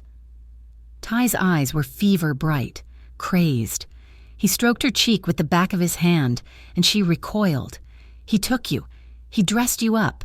But you're still just trash. My trash." He grabbed the front of her coat, ripping it open. "What's this? A vest? He put you in armor?" He laughed, a high, thin sound. His man, the nervous one, grabbed her good arm. "Boss, let's just go." He started to pull her. Haley stumbled. Her hand, deep in her pocket, was still wrapped around the cig. You point it at the thing that scares you. This was it. She was not the girl in the apartment. She was not the girl in the alley. The man tugged her again. Harder. "Move!" Haley ripped her arm from his grasp, pulling the gun from her pocket in the same motion. She didn't aim. She just raised it, her hand shaking violently, and pulled the trigger. The sound was deafening. A cannon blast in the enclosed space. It was so much louder than she ever imagined. The recoil slammed her shoulder, sending a fresh bolt of fire from her wound. The man holding her stopped. He looked down at his chest, at the new, dark hole spreading there. He looked at her, his expression one of pure, blank surprise. Then he fell, collapsing like a puppet with its strings cut. Haley stared at the body, her ears ringing, the smell of gunpowder thick in her throat. Ty froze, his eyes wide. This was not the girl he knew. That single deafening shot was all the signal Damien needed. A high window in the warehouse, 30 feet up, shattered outward. Damien didn't use a door. He landed on the roof of the pickup truck, a dark, avenging shadow. The remaining man turned, raising his shotgun. Damien was faster. 2 shots, precise and economical, silenced him forever. It was just Ty. Ty, seeing the game was over, dropped his own gun and grabbed Haley, pulling her in front of him, his arm a steel bar across her throat. "Don't!" he screamed, his voice cracking. "Don't, Rocco! I'll snap her neck!" Damien stood motionless on the truck, his gun level, aimed not at Ty, but at the sliver of space just above his head. He was not angry. He was not panicked. He was absolute zero. "Let her go," Damien said. His voice was not a shout. It was a command. "You'll kill us both. She's all I have." Ty was hyperventilating, his grip tightening, cutting off Haley's air. "She is not yours," Damien said. He fired. The shot did not hit Haley. It didn't hit Ty. It hit the metal grate just behind Ty's head. The bullet ricocheted, and a hot shard of shrapnel sliced across Ty's temple. It was a distraction. Not a kill, but it was enough. Ty screamed in pain, his hand flying to his face. His grip on Haley loosened for a fraction of a second. Damien was off the truck. He moved with a speed that was not human. He grabbed Ty by the front of his jacket and slammed him against the side of the SUV, the impact echoing like a drum. Ty's head snapped back. Damien's gun was gone. His hands were not. He hit Ty once. A brutal, bone-crunching blow to the jaw. Ty crumpled, but Damien did not stop. He hauled him up, hitting him again, and it was cold. It was methodical. It was not a fight. It was an execution. "Damien!" Haley screamed, her voice raw. He didn't hear her. His eyes were dead. This was for the bullet in her shoulder. This was for the terror in her eyes. This was for Rita. "Damien, stop!" she cried, grabbing his arm. "You're killing him!" He shoved her off, sending her stumbling back. He raised his fist for the final blow. "Damien, please," she begged, tears streaming down her face. "Don't, not for him, for me. Please, don't do this. Don't become this." Her voice, her plea, finally cut through the red haze. He froze, his fist high, his chest heaving. He looked at her terrified, pleading face. He looked at the smoking gun in her hand. He looked at the monster broken at his feet. Slowly, deliberately. He lowered his hand. He turned away from Ty and grabbed him by the ankle, dragging him a few feet. Then, with a sickening, wet crack, he stomped on Ty's right arm. Ty screamed, a high, thin sound, before passing out from the pain. "He will never hold a gun again," Damien said, his voice ragged. "He will never touch you again." The warehouse door slid open. Luca emerged, supporting a sobbing, terrified Rita. "We're clear," Luca said, and his eyes taking in the scene. The 3 bodies, Ty unconscious, and Haley, standing over the man she shot, the gun still smoking in her hand. "Get her home," Damien ordered, his voice raw. He turned to Haley. He didn't speak. He just walked to her, took the gun from her trembling fingers, and tucked it into his own waistband. Then he shrugged off his own jacket and wrapped it around her, pulling her against his chest, his hand holding the back of her head. He just held her, letting her shiver, her sobs muffled against his shirt. Later that night, they stood on the penthouse terrace. Rita was safe, already on a private plane to a new life in a new city, with enough money to start over. Ty Callan and the remnants of the Fletcher crew were now a problem for the city's sanitation department. It was over. Haley stood in the cold night air, wrapped in one of Damien's cashmere blankets. She was staring at the lights, but she was seeing the man's face as he fell. "I killed him," she whispered. "No," Damien said, his voice quiet beside her. He was standing close, but not touching her. "You survived. There is a difference." She turned to him. The city lights were reflected in his dark eyes. He was no longer the monster from the shipyard. He was just Damien. "I've spent my whole life being scared," she said, her voice small. "Running from Ty, from Sal, from the debt. I never thought I would be the one to stop it." "You were always the one," he said. "You just needed someone to hold the line with you." She looked at him, at this powerful, dangerous, an impossibly gentle man who had burned down buildings and spared a life. All for her. "I never thought anyone would fight for me like this," she confessed, the words barely audible over the wind. "I never thought anyone would risk this much. For me." Damien's hand found hers, lacing his fingers through hers. His grip was warm, solid. "I told you," he murmured, his thumb brushing her knuckles. "You matter." He didn't kiss her. He didn't pull her close. He just stood beside her, a silent, solid presence, holding her hand as they looked out over the city that had tried to break them both. And for the first time, the height didn't make her feel dizzy. It made her feel safe. The underworld of Oakmore City operates on a different kind of physics. Power, like a vacuum, abhors a void, and respect is a solid, not a gas. It cannot be compressed. Damien Rocco had upset the balance. By burning the Fletcher warehouse, he had performed a public service, cleaning up a rogue element, but by doing it for a girl, a stray, a nobody, he had committed a cardinal sin. He had shown a variable. He had shown a heart. The whispers started immediately. They slithered from the docks, through the unions, and into the private back rooms of rival families. "He's gone soft." A shipment of his, bound for the coast, was accidentally misrouted. A truce on a construction contract was suddenly renegotiated. Small, subtle tests, mosquitoes stinging a bull, checking to see if it was still strong enough to swat them. Haley saw it all. She saw the new tension in Luca's shoulders. She heard the hushed, angry phone calls Damien took in his study. He was sleeping beside her every night, a warm, solid wall of muscle and quiet breath, but he was more distant than ever. He was busy holding his empire together, and she knew, with a certainty that settled in her stomach like cold lead, that she was the one pulling it apart. She was the crack in his armor. She remembered Luca's words, a prophecy that now haunted her sleep. He doesn't survive loss. She was suffocating in the penthouse, watching the city lights, knowing that men were plotting, sharpening knives, all because of her.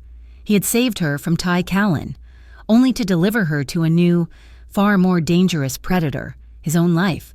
She had brought this war to his doorstep.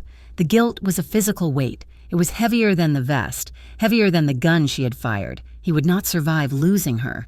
She knew this.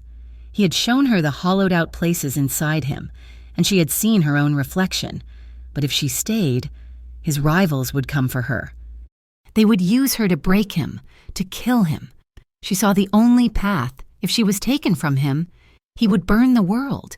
But if she left him, if she disappeared of her own free will, maybe that was a wound he could survive.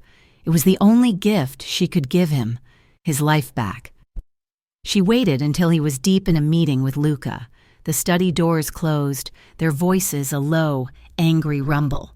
Her hands were shaking. This was running for... She went to his nightstand. She found a sheet of his heavy, cream-colored stationery and his pen. Her hand was so unsteady she could barely form the letters. "Damien, I know you will be angry, but I am doing this because I love you. You were right. You don't survive loss, so I am not letting you lose me. I am leaving. They are coming for you because of me.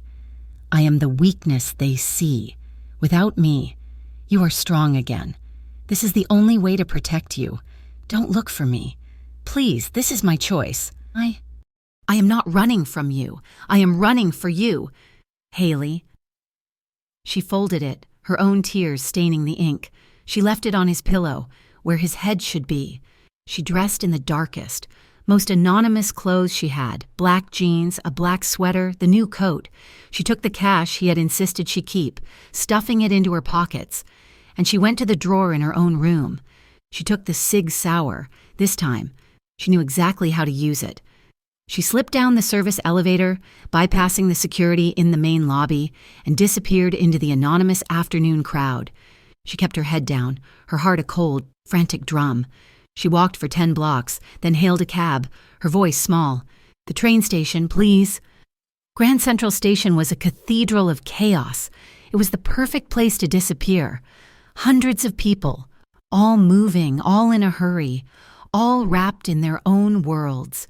She got in line, her eyes scanning the departure board. Anywhere, north, west, it didn't matter. "One ticket to Chicago," she murmured to the agent, sliding her cash under the glass. She was turning, the ticket clutched in her hand, when a hand like a steel trap closed around her arm. "Going somewhere?" The voice was not a whisper. It was a low, volcanic rumble that vibrated through her entire body. She froze. She didn't have to turn. She knew. Damien. He was not in a suit.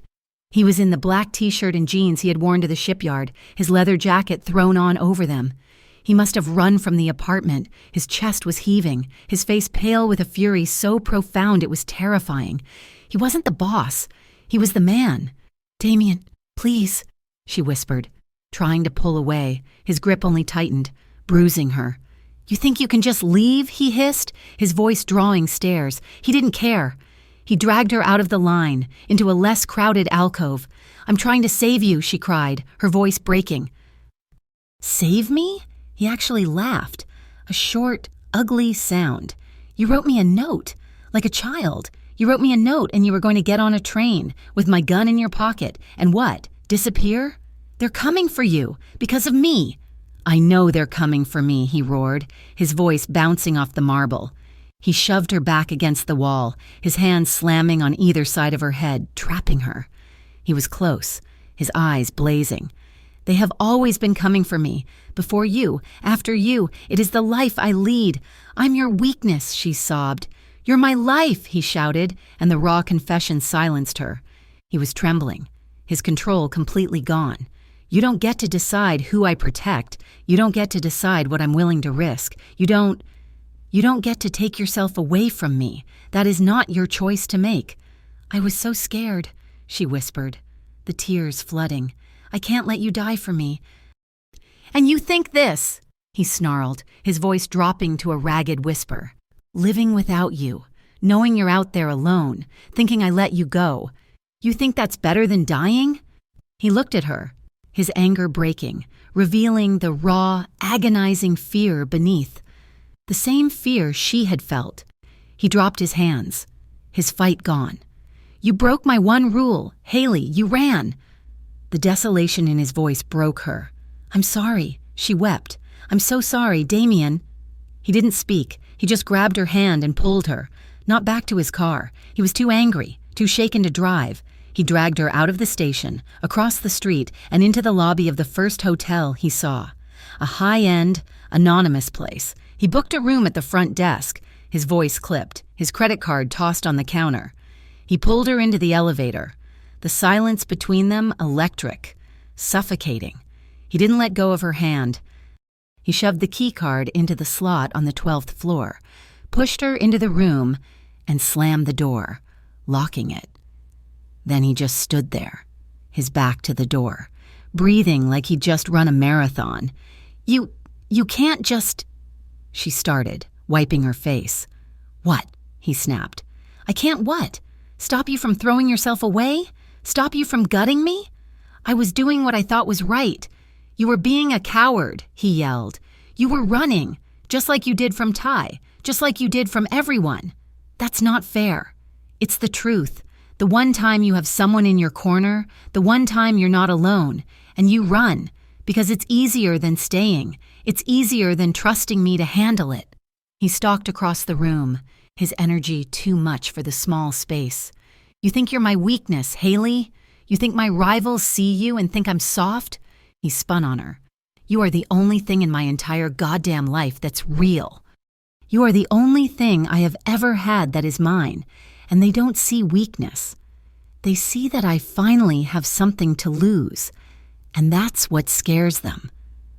He was in front of her now, his hands coming up to frame her face, his grip hard, desperate.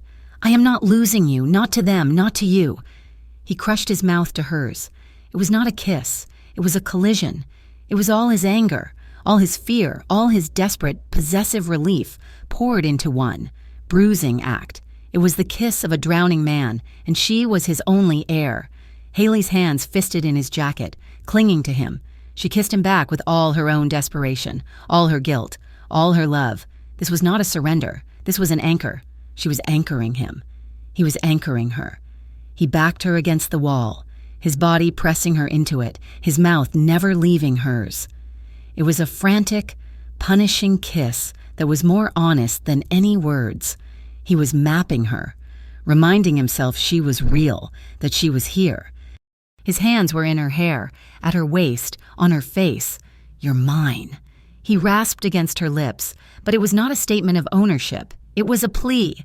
"You're mine." "Yours?" she sobbed, her fingers digging into his shoulders. "I'm yours. I'm sorry. I'm so sorry." "Don't you ever," he murmured, his lips tracing her jaw, his breath hot on her skin. "Ever. Run from me again." He unzipped her coat, his hands trembling, and threw it to the floor. The gun in the pocket thudded against the carpet. He didn't care. His hands were on her sweater, his body flush against hers. "I was so scared," she whispered, her hands fumbling with the hem of his t-shirt, needing to feel his skin. "So was I," he admitted, his voice thick. He lifted her, and she wrapped her legs around his waist, clinging to him as he carried her to the bed. He didn't lay her down gently. He fell with her, a tangle of limbs and desperate need. This was not like the first time, born of comfort and tears. This was a fire. It was a fierce, emotional reclaiming. It was his hands, rough and calloused, tracing the line of her hip, her side, as if memorizing her. It was her hands, pressing flat against his chest, feeling the frantic, steady beat of his heart. There was no slowness, no tenderness. It was pure, unadulterated need. It was the frantic slide of clothes, the gasp of skin against skin. It was his lips on her throat, her shoulder, her mouth. It was a desperate, silent conversation. "You are here. I am here. We are real." He held her, his movements deep, possessive, a rhythm that was all about reaffirming, about driving the shadows away. She met him with equal force, her body arching, her hands clinging to his arms. Her eyes locked on his. She saw the control he held so tightly finally, completely, shatter. She saw the man underneath, the man who was just as afraid as she was, and in that moment, in an anonymous hotel room, they confessed everything. Every look, every touch, every desperate breath was an "I love you" afterward. He didn't let her go. He rolled, pulling her on top of him, wrapping his arms around her like a shield, his breathing ragged, his heart thundering against her ear.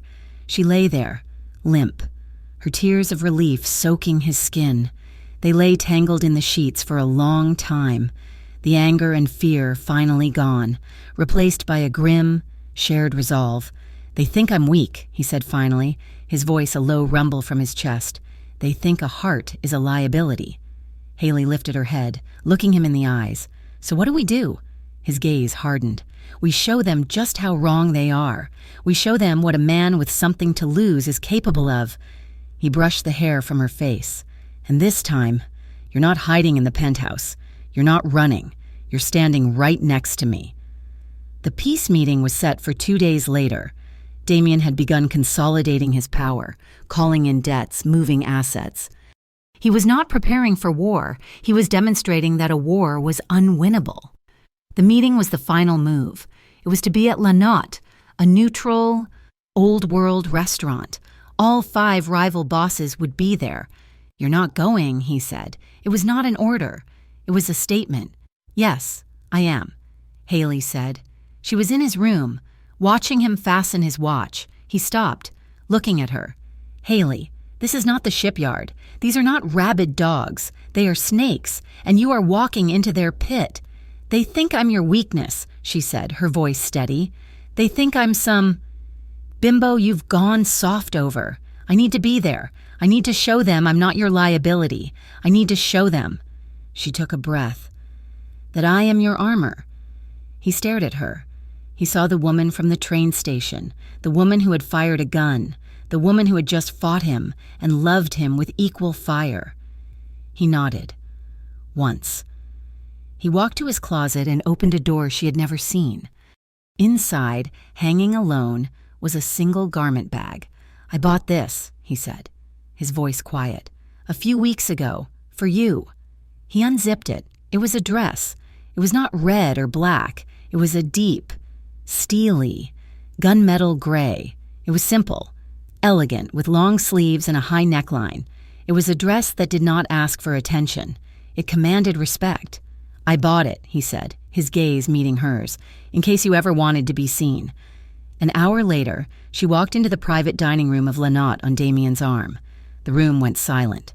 5 men, all older, all in expensive suits, sat around a large circular table. They looked at Damien, and then their eyes slid to her. She could feel their surprise, their contempt, their calculations. Luca, already there, stood, his face a mask of neutrality. "Damien," a man with silver hair and a pleasant smile, said, "You're late, and you've brought a guest." This was Vincent LaCruz, the main instigator, the one pushing the soft narrative. "Haley is not a guest," Damien said, his voice like cold steel. He pulled out a chair for her, a move of such old-world, blatant respect that it was a message in itself. "She is my partner." LaCruz's smile widened, but his eyes were cold. A partner, how very modern. He lit a cigar.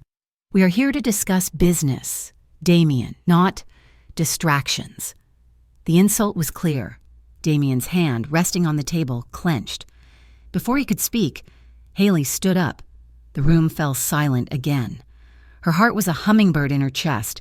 She was wearing the gray dress. She felt like she was wrapped in steel. She looked directly at Vincent LaCruz. "Mr. LaCruz," she said, her voice clear, not trembling. "You call me a distraction.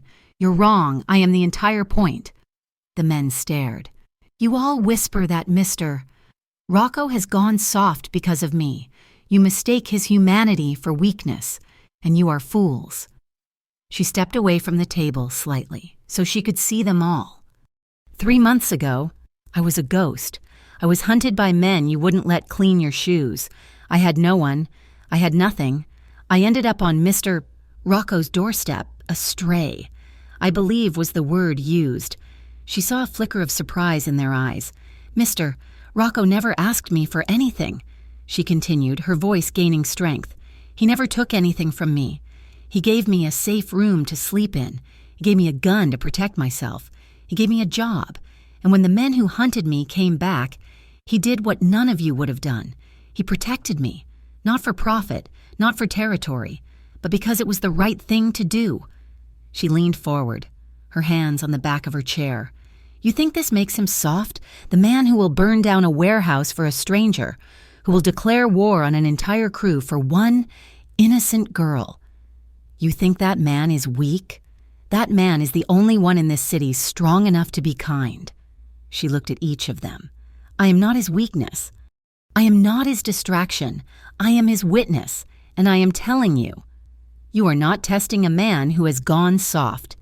You are provoking a man who has finally found something he is willing to die for. I ask you, gentlemen, which man is more dangerous?" Silence. Thick. Absolute silence.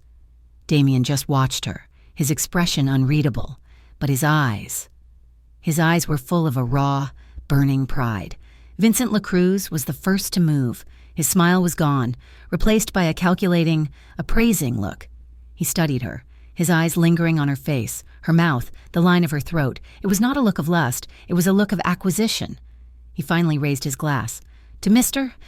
Rocco," he said, his voice smooth as oil, "and to his partner." He took a drink, his cold eyes never leaving Haley's. "It seems we have misjudged the situation," LaCruz said, setting his glass down. "Perhaps. We can return to the subject of that construction contract." Damien leaned back. "Perhaps we can—" The ride back to the penthouse was silent. Haley's adrenaline was gone, leaving her shaking. Damien guided her into the apartment, the city lights welcoming them home. "You did well," he said, his voice quiet. She turned to him in the foyer. "Did it work? Did they believe me?" Damien loosened his tie, his gaze distant, looking out the window at the city he ran. "You made them listen," he said. "You stopped the bleeding, for now." He turned to her, his expression grim. "But it's not over, LaCruz. He didn't just look at you. He saw you. He thinks he's found my new weakness." "Me? No," Damien said, his hand coming up to trace the high neckline of her dress. "My strength. And he's the kind of man who likes to take things that don't belong to him." The invitation arrived on a Tuesday, embossed on cardstock so thick it felt like a weapon. Vincent LaCruz, in a gesture of renewed faith and friendship, was hosting a truce party at his flagship hotel, the Imperial. All 5 families were invited. Damien's presence was, of course, especially requested. Luca Barone, who had been analyzing shipping manifests, looked at the invitation on Damien's desk and snorted. "A truce party? That's original. He's going to try and kill you." "I know," Damien said, not looking up from his laptop. "And we're not going," Luca stated. "We are," Damien said. Luca stopped. "Boss, he's not just testing you. He's declared that meeting was a farce. He saw Haley, he saw you, he thinks he can take you. This is an open invitation to an execution." "It's an open invitation to a consolidation," Damien corrected him, finally closing the laptop. "He wants to put me in a box. I'm going to put him in the ground. He thinks he can do it publicly, humiliate me, and absorb my territory by morning. He's wrong." "And Haley?" Luca asked, his voice low. "She's not staying here. He'll send men for her the second he thinks I'm cornered." Damien stood, walking to the window. "She's safest where I can see her, right next to me. It's a trap. Damien, a sloppy one. That's what makes me nervous. He's arrogant. Arrogant men with nothing to lose are predictable." "Good," Damien said. "I'm counting on it." When Damien told Haley, she simply nodded. The terror that had lived in her veins for months had been cauterized. It was gone, replaced by a cold, hard resolve. She was no longer the girl who ran. She was the woman who had stood her ground. "What should I wear?" she asked. Damien looked at her, a long, appraising look. "The gray dress was for them," he said, a slow, dangerous smile touching his lips. "Tonight, I want you to wear red." The Imperial's grand ballroom was a monument to bad taste and old money. Gold leaf dripped from the ceiling, and the chandeliers were so large they looked heavy enough to kill. The air was thick with expensive perfume and the acrid smoke of celebratory cigars. It was a room full of snakes, all dressed in silk. When Damien Rocco walked in, the music seemed to stutter. He was in a perfectly tailored black suit, a shadow of lethal elegance, and on his arm was Haley. She was not the girl in the diner uniform. She was not the woman in the borrowed t-shirt. She was magnificent. The dress was the color of fresh blood, a simple silk sheath that clung to every curve, its neckline high, its back cut daringly low. Her hair was up, and the simple diamond studs he had given her were her only jewelry. She was not a possession. She was a statement. Vincent LaCruz glided toward them, his silver hair immaculate, his smile a rictus. "Damien, and the lovely Haley," he purred. Taking her hand, he bowed to kiss her knuckles, his cold eyes lingering on her. "You are a vision, my dear. Truly. It's hard to believe you were serving coffee just a few months ago. Damien has a true eye for potential. He has an eye for loyalty, Vincent, Haley said, her voice clear and cool, extracting her hand. Something I'm sure you find confusing. LaCruz's smile tightened. Sharp, I see. He found one with claws. He turned to Damien. A drink, my friend. Let us celebrate this new era of peace. We'll see how peaceful it is, Damien said, his hand resting possessively on the small of Haley's back. Luca, his face a mask of neutrality, flanked them, his eyes scanning every waiter, every exit. He was armed. Damien was armed. Even Haley, she suspected, had something small and sharp hidden in her evening bag. For an hour, they played the game. Damien was introduced to LaCruz's allies, men with dead eyes and heavy gold rings. LaCruz was the picture of the gracious host, but his insults were constant, all aimed at Haley. You must be so overwhelmed, my dear, he said, gesturing to the opulent room. A Cinderella story. I've faced worse monsters than a ballroom. Mr. LaCruz, she replied, sipping her water. Tell me, he said, leaning in, his voice a conspiratorial whisper. Does he make you keep the gun he gave you under your pillow? Or does he trust you that much? Damien's hand on her back tightened.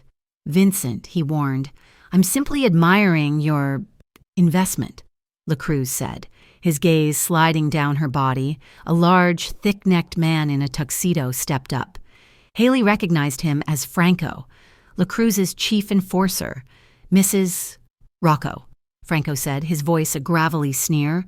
The boss asked me to get you some real champagne. He offered her a flute, but as she reached for it, his other hand came up, brushing her arm, his thick fingers deliberately grazing the side of her breast as he steadied her. It was a blatant, calculated, public humiliation. Haley froze, her breath hitching. The room did not fall silent. It kept buzzing. Damnet! Damien did not move. He did not look at Franco. He looked at LaCruz. Vincent, Damien said, his voice impossibly calm, conversational. Your dog is off his leash. Franco, hearing this, turned. What did you... Damien's hand moved so fast it was a blur. He did not reach for his gun. He picked up his own untouched champagne flute from a nearby table. In one fluid motion, he snapped the stem in his fist. The crack of the glass was louder than a gunshot. He held the jagged, razor-sharp bowl of the flute, blood welling from his own palm. Franco's eyes went wide. Damien pressed the improvised weapon against Franco's thick throat, just hard enough to draw a single drop of blood. You will apologize to the lady, Damien whispered, his voice a sibilant hiss that cut through the music. You will back away. And if you ever, in your entire miserable life, look in her direction again, I will open your throat and let you bleed out on your boss's expensive carpet. The music stopped. The room was frozen. Franco was pale, sweating. I'm sorry. Damien pushed him back, hard. LaCruz laughed, a real barking laugh. Temper, Damien, after all your girl said about your kindness? It seems the leash is short on both sides. It was the signal.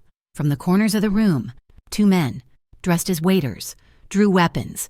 Damien, Luca yelled, shoving Haley toward a service entrance behind them.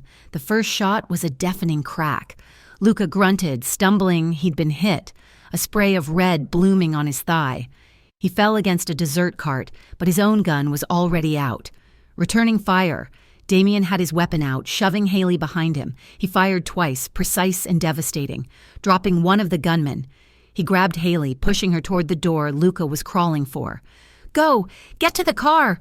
Haley screamed as another bullet sparked off the wall near her head.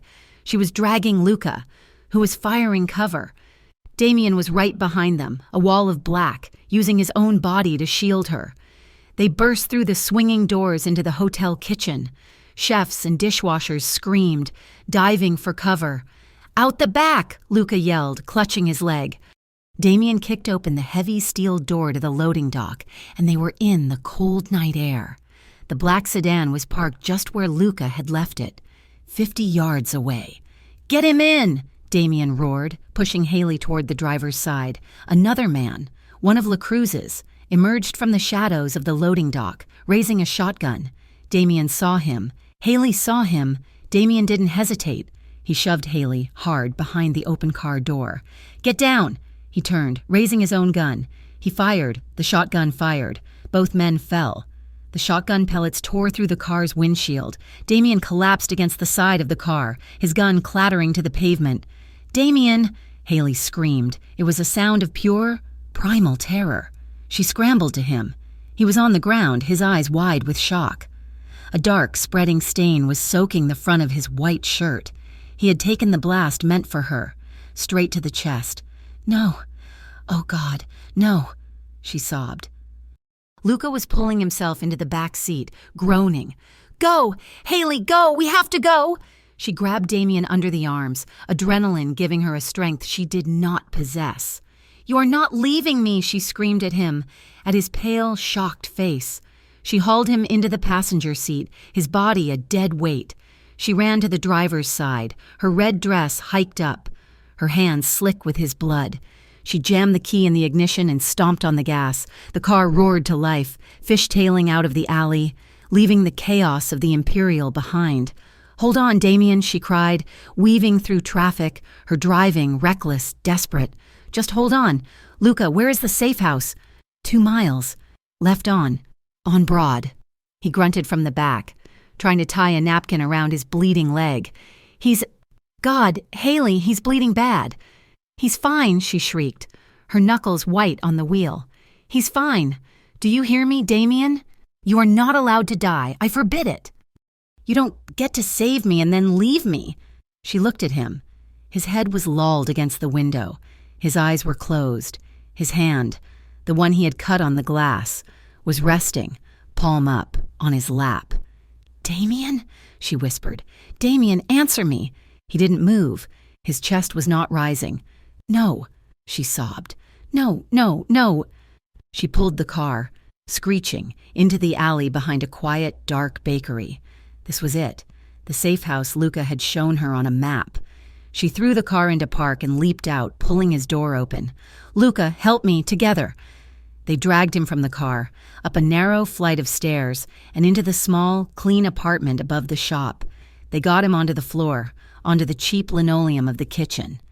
"The medkit is under the sink," Luca yelled, collapsing against the wall, his own face pale. Haley tore the cabinet open. She found the professional-grade trauma bag. She ripped it open, her hands shaking so violently she could barely hold the shears. "Damien, I'm here," she whispered, cutting away his blood-soaked shirt. The sight made her choke. His chest. It was a mess. The vest he had been wearing, thin and concealable under his suit, had stopped the worst of it. But it was not rated for a close-range shotgun. 2 pellets had gotten through, one in his shoulder, one low, in his side. But he was so pale. He was so still. "He's not breathing," Luca said, his voice hollow. "He's breathing," Haley yelled. She put her ear to his mouth. "Nothing." She put her fingers on his neck. "Nothing." "No," she said. She placed her hands, one over the other, on his sternum. "You don't get to leave." She began compressions, pushing, sobbing, a ragged, ugly count. 1, 2, 3, 4. "Don't you leave me." Luca was on the phone, his voice weak. I need a medic. Now. My location, yes, it's him." "Damien, please," Haley begged, her arms aching. "Please, I love you. Wake up, wake up." She leaned down, breathing into his mouth. She tasted his blood. She pressed on his chest again. Nothing, he was gone. He had flatlined. She collapsed on him, her head on his still chest, a wail of pure, animalistic grief tearing from her throat. "You promised," she wept. "You promised." A gasp, a huge, shuddering, ragged intake of air. Haley's head snapped up. Damien's eyes were open. They were wide, unfocused, staring at the ceiling. He coughed, a wet, rattling sound. He turned his head, his gaze finding her. He was back. He was there. His hand, the one he had cut, slowly lifted. He fumbled, his fingers weak, but he managed to clutch the front of her dress. He grabbed a handful of the blood-red fabric. His eyes, hazy with pain, locked on hers. He was anchoring himself, holding on to the only real thing in the void. You're Mine? He whispered, his voice a ragged breath, and then his eyes rolled back, and he was unconscious. But he was breathing. Weeks later, the city was quiet. Damien was healing. He was sitting on the terrace of the penthouse, a thick cashmere blanket over his legs, a glass of water in his hand. The scar on his side was puckered and new, but his color was back. The Rocco Syndicate was stronger than ever. While Damien healed, Luca, walking with a new, very slight, and very permanent limp, had orchestrated a retaliation so swift and so silent it was spoken of in whispers. LaCruz's entire organization had been absorbed, his assets frozen, his lieutenants either flipped or retired. Vincent LaCruz himself had simply vanished. No one ever found a body. No one ever looked. The message was clear. You do not touch the Rocco family. You do not touch her. Haley was not on the terrace. She was downtown, in a beautifully refurbished brownstone. The sign on the brass plaque was simple. The Trent Center, a trauma recovery center for women. Damien had opened it in her name, a legal, legitimate business. It was her passion. She spent her days working with women who had been hunted, who had been hurt, who had, like her, been left with no one to call. She was giving them a safe room, legal aid, a new start. She was not just a survivor, she was a savior. That night, she came home late, tired, but with a new light in her eyes. She found Damien in their bed, reading a book. The silence in the penthouse was no longer cold. It was warm. It was real. She slipped out of her clothes and slid into the sheets beside him. He put the book down, his arm coming around her, pulling her close. She rested her head on his chest, right over his heart. She listened to the slow, steady, strong beat. She was safe. They lay in the quiet darkness, the city glittering below, 1,000,000 miles away. I used to have no one left to call, Haley whispered, her voice soft against his skin. Damien was quiet for a long moment. He took her hand, the one resting on his chest. He lifted it, turned it over, and pressed her palm flat, right over his heart. He held it there, his own hand covering hers. Now, he murmured, his lips brushing her hair. You just have to call me. Thank you so much for listening to this story. We hope you enjoyed the journey. We would love to know where you are listening from, so please drop a comment and say hello for more stories like this. Be sure to subscribe to Mafia Romance Stories, and please share your thoughts on this tale in English. We read everyone.